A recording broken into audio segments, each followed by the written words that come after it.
If one of you guys could like call me out or like do it on you can do it on yourself, so can't you? Oh, can I? No, it won't let me. You can't? It's Nope. because I host it.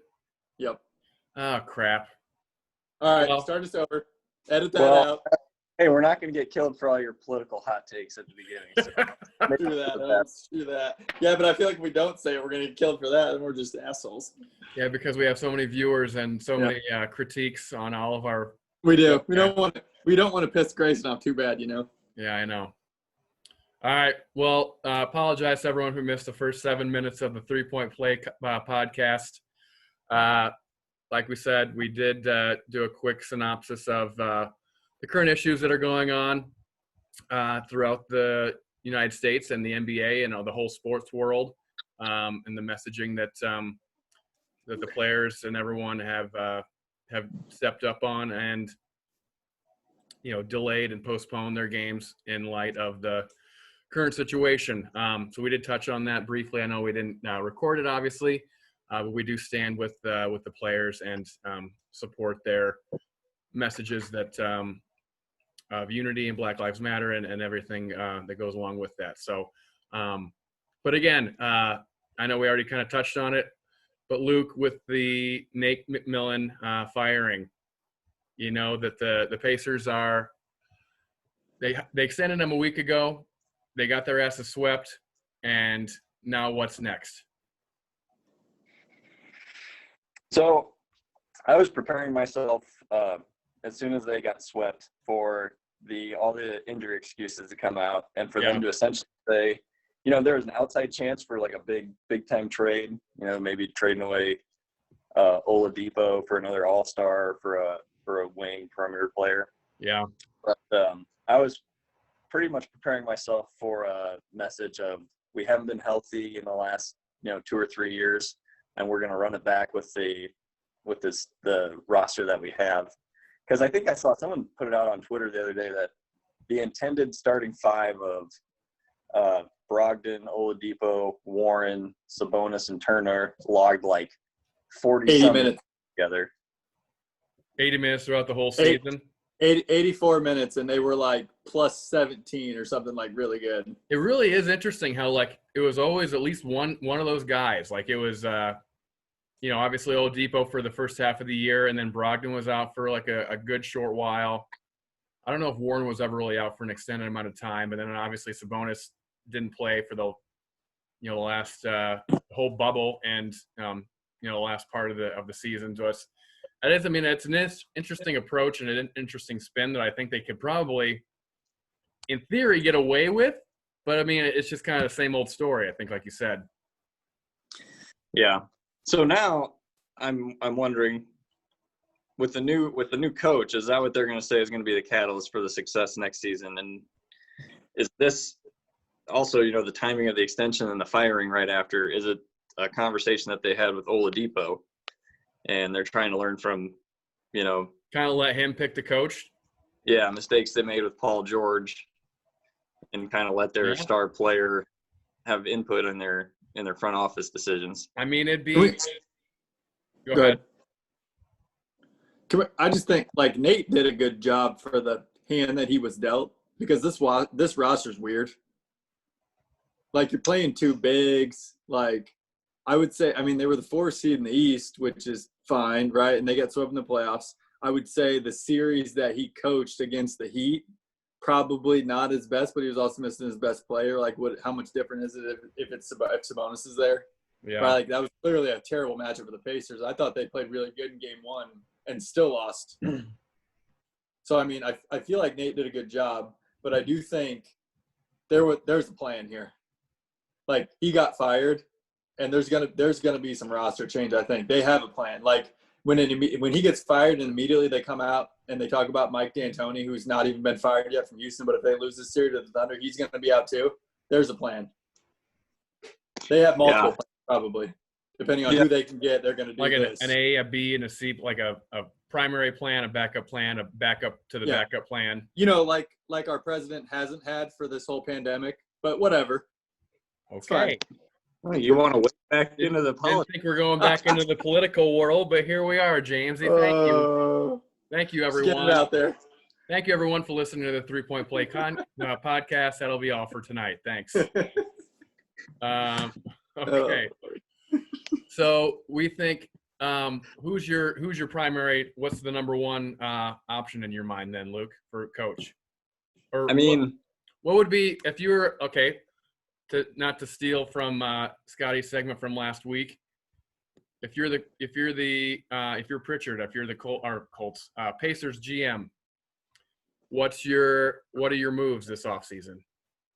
I don't have any hypothetical trades or anything on the table for you, but if you could say there's no stopping what you want to do, what would you do ideally, other than like obviously get LeBron and Kawhi on the same team and be on the Pacers? Right.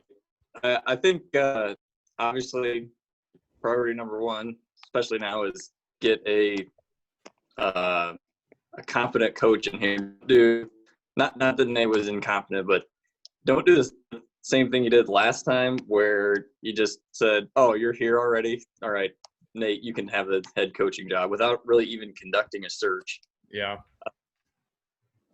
So I mean, D'Antoni's like the polar opposite of Nate, like all offensive minded. Do you think their offense could even mesh with that? Because I feel like he's such a run and gun, like, See, this is what I think. 420 points. Can the Pacers even play along with his style? I feel like they wouldn't even mesh well. No, not with the two bigs. I wouldn't say probably not. This is why I think they're gonna have. This is why I think they're gonna have contingency plans, because like if they, I got hypothetical trades for days for you, Luke. I got them. I'm ready. We can do it at the end. But like if they hire D'Antoni, like they're changing their roster. I was gonna say that's almost a complete 100%, almost a full turnover, I would imagine. But to Luke's point too, like don't just hire someone random. Like if you hire someone and like every coach has strengths and every coach has his weaknesses, right? Like D'Antoni's an easy one. He's a great offensive coach, and defensively he's okay. That's why he brings what's his name with him every time. I forget his name. Is it Bedzelic? I forget the defensive coach that the Rockets have, and he was with him in Phoenix too, I think maybe. But that's why he brings him with him, because he's not great on defense. So it's like hire a coach whose strengths that and then put those players around him where he can be successful. And I don't know if the Pacers necessarily did that with Nate. Yeah. Well, I mean, what's Nate McMillan's strengths? What's his mantra as a coach? What was he in Portland? He was just like, he's like the same Ty Lue argument. Is like, I'm just going to be a figurehead and I'll just put it out there. See what happens. I don't know if you ever really good on defense, right, Luke? Does he have an MO? He was a defensive, like players motivator type coach. I mean, like we talked about it already. I think the Pacers probably get the most points for putting forth the most effort throughout the regular season. Scrappy. Mm-hmm. Yep. Scrappy in January when they can scrap out wins and get to the 4 or 5 seed.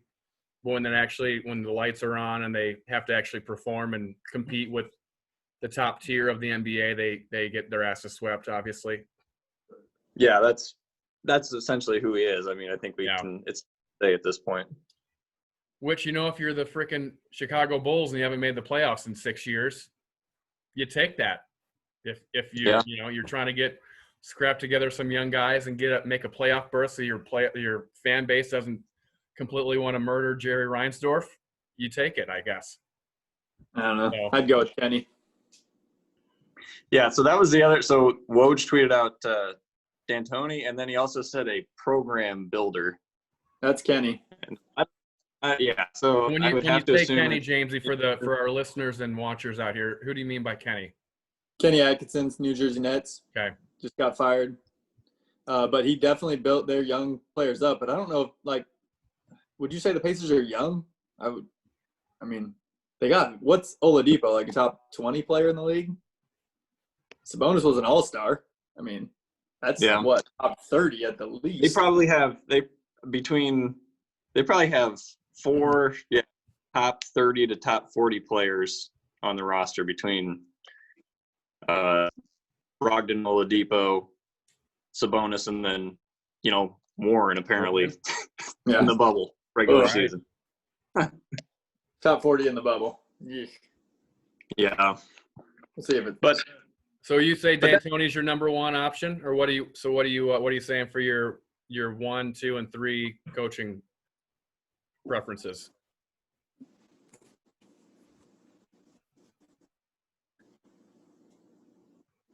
We losing?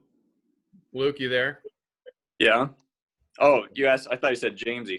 Oh, sorry. Luke, yeah. Uh, What are your top 3 preferences? D'Antoni, Atkins, and who do you think? Is Brad Stevens available? No. Popovich? No. I mean, I guess I'm not all that well versed in the available coaches. Like Yeah. normally at this point you'd have like up and coming college coaches too, but Right. since Let me get you a list. I can get you a list. I mean, you have. Do you think any of the Van Gundys come out of retirement or out of the booth? Either one of those would be good. Mark Jackson would be one. Jason Kidd would be one. Ty Lue would be one. Who did we talk about last week for the Spurs? I forget that young guy's name. Becky Hammond. Yeah. Honestly, Becky's going to get a job probably in the next 5 years. I would not be shocked. Yeah. Alvin Gentry just got fired from New Orleans. Yeah. I mean, to be honest with you, if they got someone off the Spurs Popovich coaching tree, I wouldn't mind that. Do you know someone who might be kicking himself right now a little bit because I think this would be a good team for him? Tibbs. Oh, they're gonna say Boylan. No, God, no. Tibbs might have taken a job that was a little early. Yeah, but I mean, it's hard to foresee.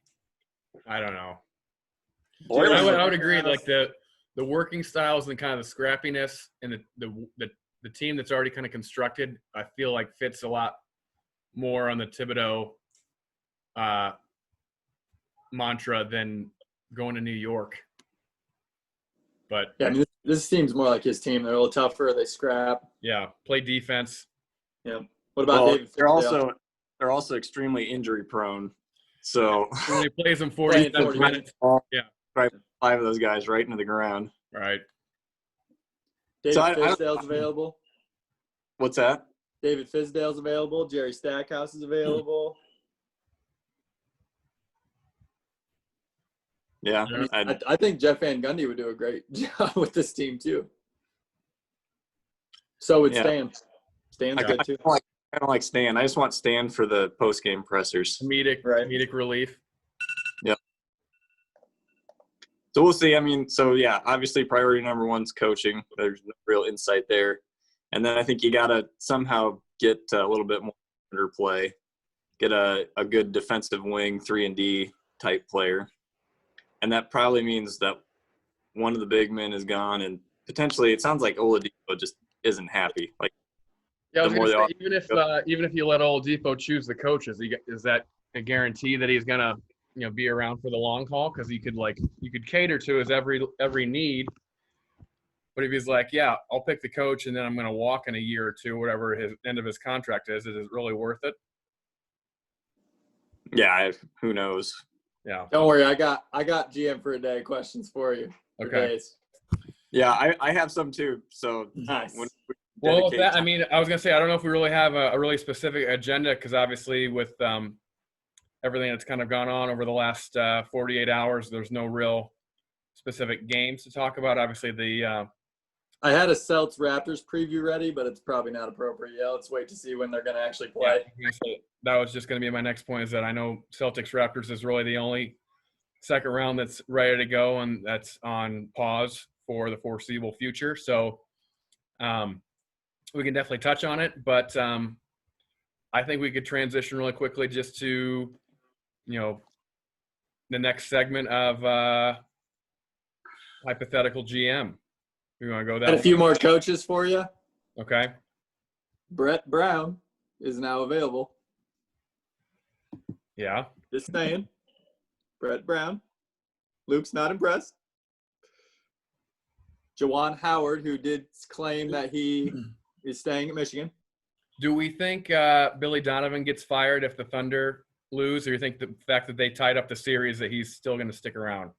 He's been really good. I don't know. How do you fire him? That's kind of how I felt about Nate. I thought Nate would have been good too, but what do I know?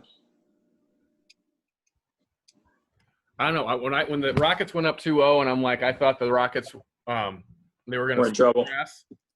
I thought that was pretty much going to be the end of the Donovan era, but the fact that they've clawed back and tied it at 2, I think it kind of obviously bought them this year at least, especially considering circumstances. But I mean, how long has he been there? 4 or 5 years now, and they've obviously the team has shifted a lot since he's come and gone. But I don't know.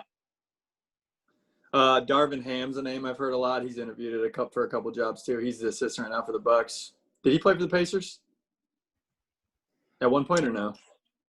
I don't think so. No, that name doesn't sound. But you just wonder which way they're going to lean. You know, I mean, like the former player type. Who's calling the shots? Is it Pritchard? Obviously. Yeah. Do we trust him? Yeah, he's made some pretty good moves so far since he's taken it over. You don't think Larry Bird's going to get back in that chair? No. The biggest issue for the Pacers might be, even with D'Antoni, like, are they willing to pay him? Like, he ain't cheap. Yeah, that's the thing. That they're got a notoriously cheap owner, so and they're already on the hook for however much they extended Nate. Yep. For a year, so. All right. So where do you want to next segment here, Jamesy? Give us your trades, Luke.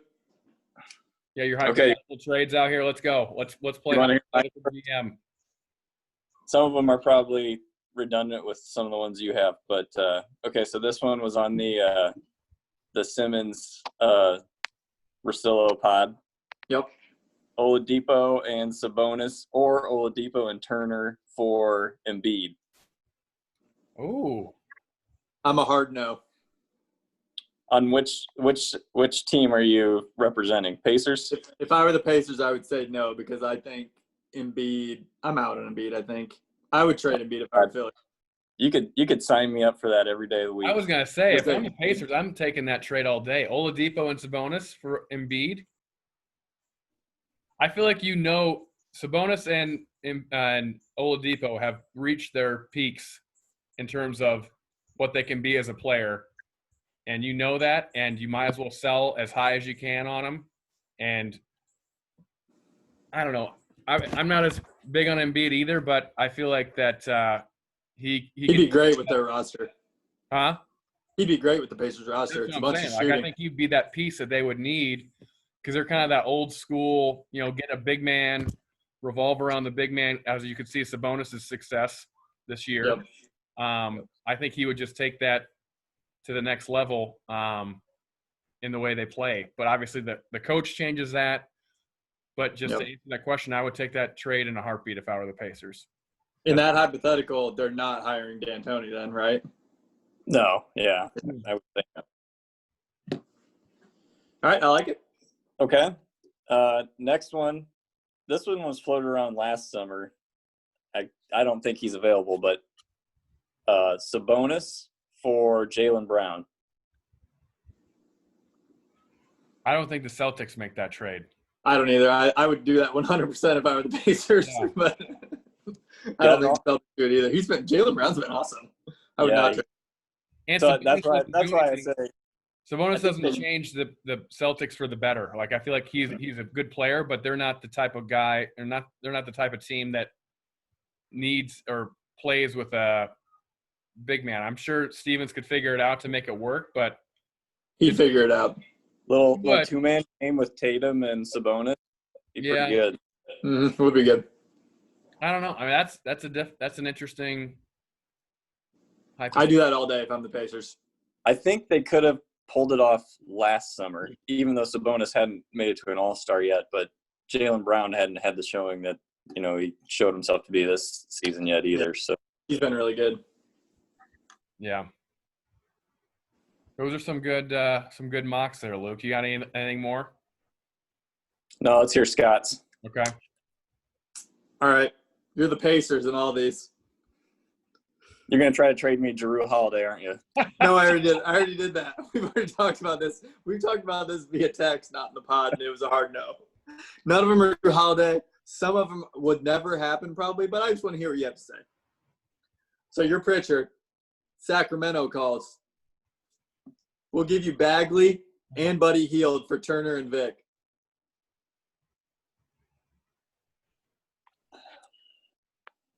Luke? D'Antoni's your coach. D'Antoni's the coach? D'Antoni's the coach. So you get Bagley and Heald for Turner and Vic. Yeah, give it a whirl. I'd say yes. I would do it too, I think. If D'Antoni's my coach, I'm getting rid of Turner. Has Bagley been as bad as what everyone's making him out to be when they say, they took Bagley before Luka? He hasn't been bad if he's been hurt. He hasn't played. Yeah. When he's played, though, he's been really good. And it's hard to say because the Kings are a friggin' mess, but he's been really good when he's played. He's just been hurt. Which is see, my hesitation in answering that question is just that I don't know if I've watched 1 minute of Kings basketball in the last 3 years. So Buddy's been really good too. Buddy's shooting 40% from three. Yeah. All right. You're Pritchard. The Nets call. We'll give you LeVert for Vic. No. Yeah, I wouldn't do it either. So the irony with that is that they actually drafted LeVert for the trade they made with the Nets for Thaddeus Young. Oh, yeah. They could have had him. They really could have. Yeah, they could have had him already. Matt? What's Vic's deal again? I don't know what's he signed. He's going to be really extension soon. Can they do He's it? got a really good contract right now. With him? Yeah. Yeah. And is he interested? That's the thing. I think obviously that's the $1 million ticket of whether or not he's willing to take the Supermax because he's 2 years, he wants 21. to get out, and we already know that. Then I guess you got to take what you can get. It's like Paul George all over again. You just got to get what you can for him before he walks away and you get nothing. But this is getting to the end of that reign. What did you say? What was the deal again? I'm sorry. 2 years, 21 million. See, I'm almost tempted to do it just so you don't. Yeah, he's gonna walk. Don't walk away with your pants down. It feels like it.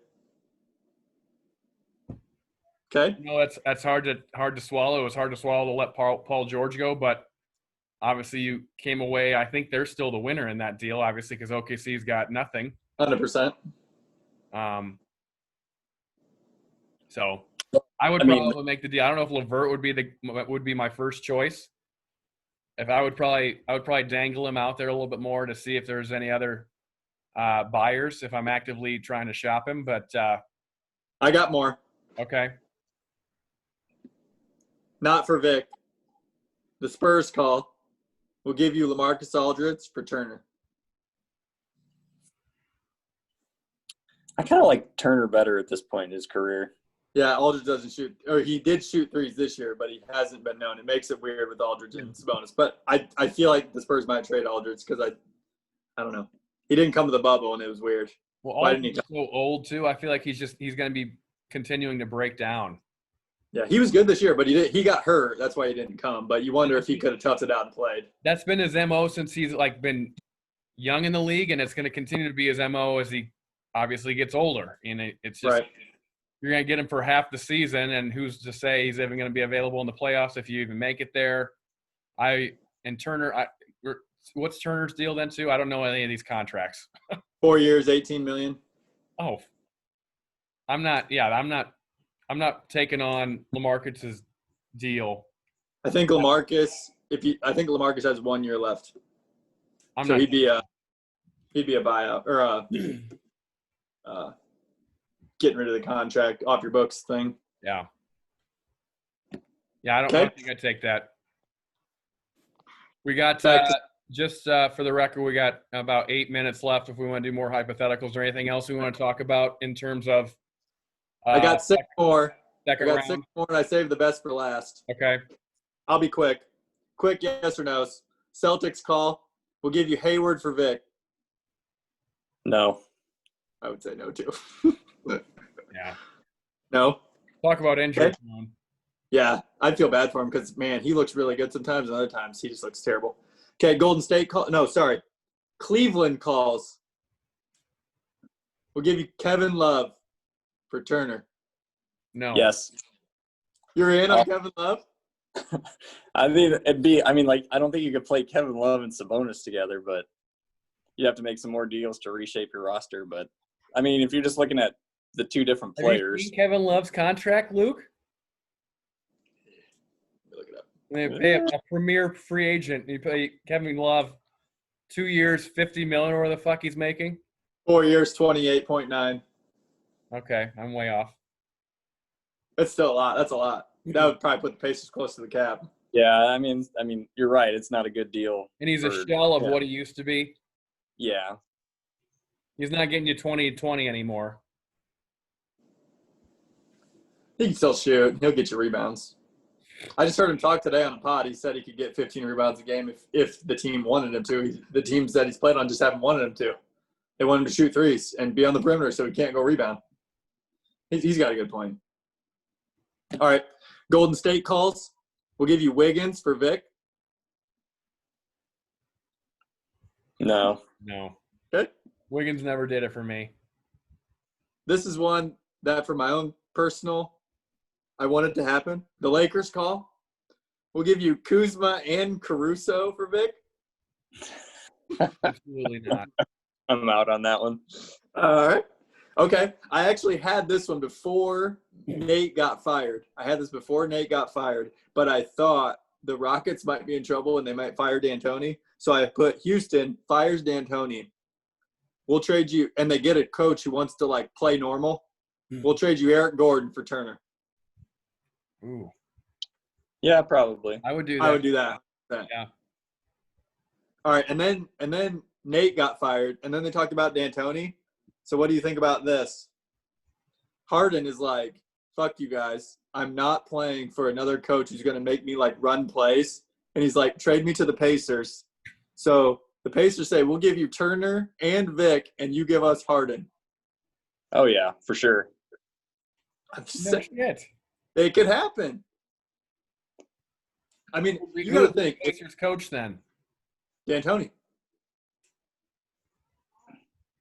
I do you really see Houston firing D'Antoni and they bring in someone like a Nate McMillan who's going to make him run plays and shit? He's not doing that. Yeah, Their team is but weird. Morey's not going to do that. I mean, he's smarter than that, right? Yeah, but Morey's going to get fired. No. Going with Seriously. him. Supposedly. I think Morey.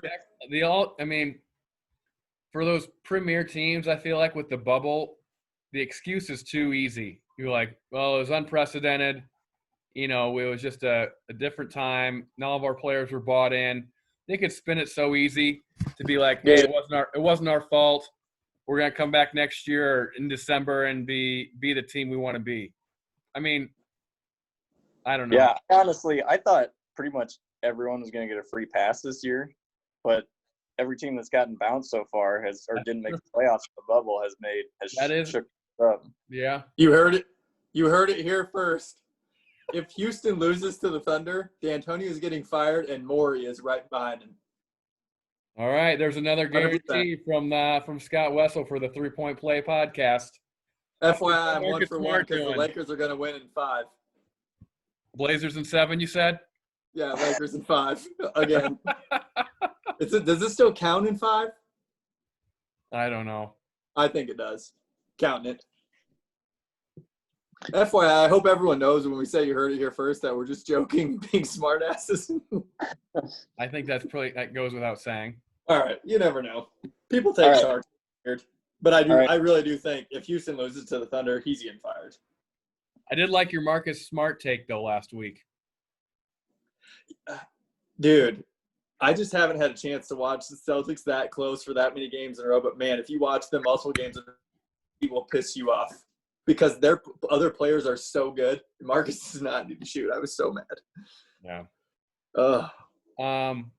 Luke, so if you had to pick, Luke, if you thought, do you honestly think they trade anyone, or you said the same? I think it all depends on what Oladipo's disposition is. If he goes to him and says, I'm not happy here, trade me, I think that, yeah, obviously they're going to trade him. But if they're obviously going to have a bunch of talks with him over the offseason and just kind of gauge where he's at. So we'll know if they make a deal that he's in. Otherwise, I mean, I'm thinking they either trade him or they sign him to an extension. One or the Yeah. other. I mean, Well, don't they you? also signed Nate to an extension and they fired him. So. Next to limbo. Yeah. With speculation about him just leaving in free agency. Yeah. Kind of like the Nate McMillan thing. Yeah. And then they end up firing him anyway. So they'll probably extend him and then trade him next offseason. Dude, you might have to extend him if you're going to trade him for one of these. Like even any of the guys that I was talking about are huge deals. You'd have to extend to make the money work for sure. Yeah. I'm excited the games are coming back. Honestly, I think this is good. I'm excited the games are coming back. I think this is going to help the platform and the awareness and all that. But I'm really glad that they're playing and it's going to come back. I think it's been really fun to watch personally. The Pacers lost and all that, but honestly they were. I thought they played decent for what they had going. The Heat are just really, really good. Yeah. Yeah, but I mean, they should have won one game. And Nate would still have his job. Yeah. I mean, like, you think if they lost 4-1, he would have kept his job? Yeah, I think if they would have won game 4, he wouldn't have been gone 2 days after they got back. But or game 1. Game 1 was the close one, right? The one they probably should have won. That was where they played really good. Yeah. It was just so painfully obvious he was overmatched. Yeah. Yeah, he does. Spoelstra was good, man. Yeah. Which is crazy because I thought he was just like a pretty boy, like Ty Lue type coach. Is like, hey, just when LeBron and D Wade and Bosh were there, it was like, oh, this has got some guy that looks as attractive who just like can stand on the sidelines and let LeBron do his thing, and he's actually a legitimate coach, which is I never thought I'd see. I've read a lot of stuff about him. Man, he worked even when LeBron and Wade and those guys were there after that first season. The stuff that he did, like I think it was after they lost to Dallas that first year. Yeah. He got in his car and he drove all over the country talking to football coaches, baseball managers, other NBA coaches, like trying to find out how do I manage superstars? Yeah. What do I need to do to be better? Like I read a bunch of articles on him, like really, really, really working at it. And shoot, he's a grinder anyway. He came from the freaking video room. Like those dudes just grind. For sure. All right, boys. That's about going to wrap it up for us for this edition of the 3 Point Play podcast. So thank everyone for tuning in. We will probably check in once games start back up in the second round kind of starts rolling. We'll give you our thoughts and insight on the second round when it comes time. So thanks everyone, and we will talk to you then. Thanks, boys. See you, dude. Hey, guys. All right.